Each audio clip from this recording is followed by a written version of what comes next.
Muito bem, vamos passar para Isaías 56 a 66. Aqui ainda vou continuar a tratar dos últimos capítulos do livro de Isaías.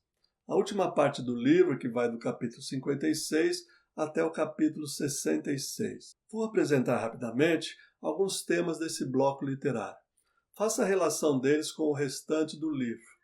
E como estamos analisando o livro de Isaías como unidade, é importante que você estabeleça a relação entre os capítulos 65 e 66 com o capítulo 1 do livro de Isaías também, ok? Sempre uma tarefinha a fazer. Pois bem, este bloco se constitui dos capítulos 55 a 66, estão ambientados no pós-exílio, por volta do ano 520 em diante. Então, estamos em um período no qual devemos ler junto com esses capítulos de Isaías os livros de Esdras e Neemias, que são livros que registram os retornos do povo do exílio, chegando aí por volta do ano 398 a.C. De qualquer forma, é importante discernir os temas desta última parte de Isaías. Aqui eu apresento dois deles, pois os considero fundamentais e cruciais para entender todo o livro de Isaías também. O primeiro tema que considero importante é o tema dos estrangeiros e eunucos no culto, tema que é tratado em relação ao culto especialmente. O capítulo 56 fala dos estrangeiros, capítulo ao qual a versão Almeida dá o título de Vocação dos Gentios. Vamos ler os primeiros 8 versículos.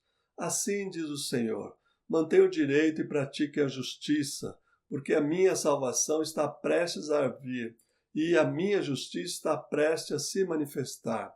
Bem-aventurado quem faz isso, e aquele que nisto se firma, que se guarda de profanar o sábado e guarda a sua mão de cometer algum mal. O estrangeiro que tiver se unido ao Senhor não deve dizer, o Senhor certamente me excluirá do seu povo. E o eunuco não deve dizer, eis que sou uma árvore seca. Porque assim diz o Senhor, aos eunucos que guardam os meus sábados, escolhem aquilo que me agrada e abraçam a minha aliança, darei o meu templo e dentro das minhas muralhas um memorial e um nome melhor do que os filhos e filhas. Darei a cada um deles um nome eterno que nunca se apagará. Aos estrangeiros que se aproximam do Senhor para o servir e para amar o nome do Senhor, sendo deste modo servo deles, sim, todos os que guardam o sábado, não o profanando e abraçam a minha aliança, também os levarei ao meu santo monte e lhes darei alegria na minha casa de oração. Os seus holocaustos e os seus sacrifícios serão aceitos no meu altar, porque a minha casa será chamada casa de oração para todos os povos. Assim diz o Senhor Deus que congrega os dispersos de Israel. Ainda congregarei outros aos que já se acham reunidos. Isaías 56, de 1 a 8. O tema do estrangeiro e da sua proximidade com o Senhor é uma grande novidade do período pós-exílico.